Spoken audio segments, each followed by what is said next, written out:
Well, King, you were doing commentary for a match like that where they had an invisible person back in 2006.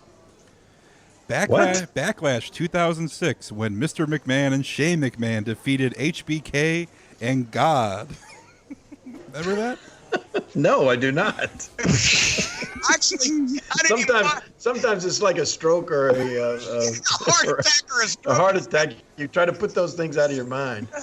I remember it, and I didn't even watch it, but I remember the build-up leading to it. But in that match, though, Glenn, did God actually work any spots? Did anybody take a backdrop from God, or were we just? No, it's well, they showed they had a spotlight on the ramp, and just the spotlight crawled its way to the ring, and the spotlight signified God. Oh Lord. Okay, but see now what were we saying then? I do not know. I'll splice some commentary from the King. Oh Lord. He is the let's see how he has many names. Let's try. He's the Holy Roller. Oh boy. He's the hipster from heaven. He's the man upstairs. From the kingdom of heaven, please welcome God. Someone call 911. Wait, JR, guys, coming this way. What? Can you feel him? He went right by us.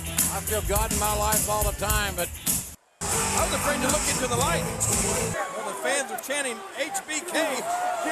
What will they do if he tags out? They'll chant G-O-D? there's no tag out, King. This is a handicap match. It was. Right now, I bet Mr. McMahon wishes he had the number to dial a prayer. Come on, son. They'd probably hang up on him.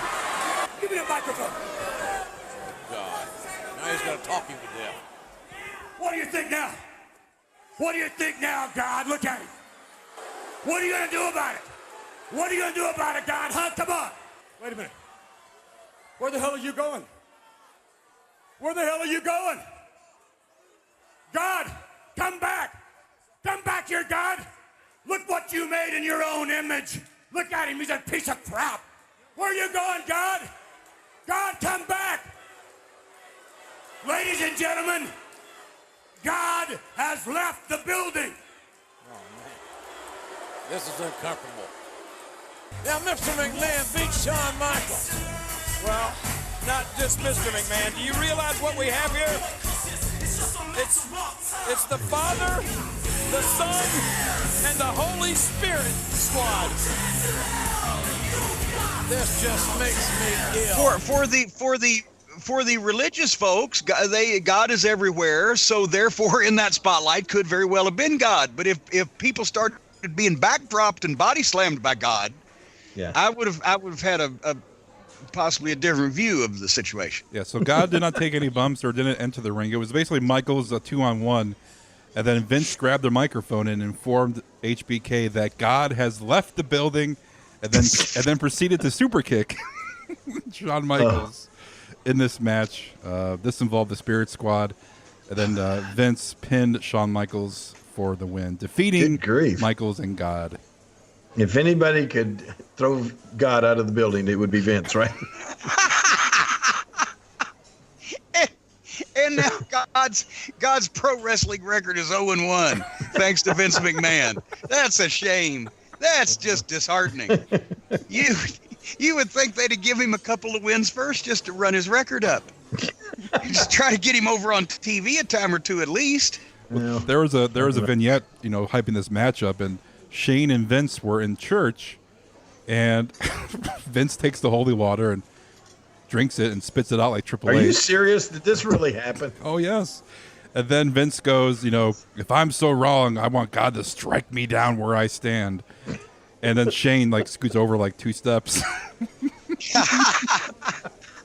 But yeah, these promos were, all right, let me ask you this.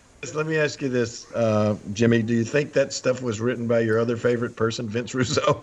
No, he had already gone by then. He just set up, he was gone by then, but he had set up a pattern and a bar to stoop to. I just said it was a bar to limbo under that was so low they had to reach even further than that. And I was going to say, I think that, Jerry, a lot of people would go, how in the world did this get by anybody? But you don't know what it's like when you're in a meeting where somebody pitches something that Vince likes and he runs with it, or when Vince pitches something he likes and he runs with it, and it's like a runaway train and you cannot stop it.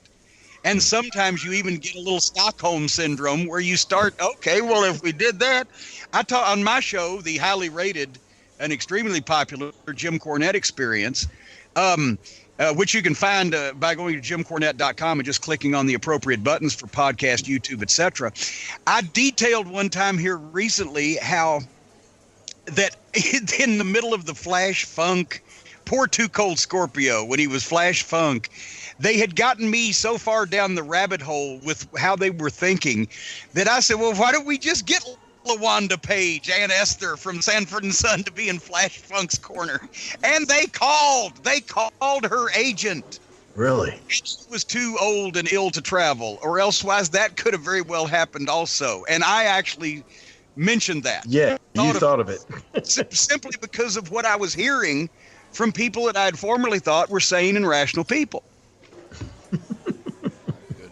So it can get out of hand quickly up there. It really can. It can just burst ablaze. Well, you know what? I think sometimes it's a curse, but I think more so it's a blessing, in that I have a horrible memory, and I really do not remember this stuff unless it's brought up to me, and then all of a sudden I've tried to think back, and then.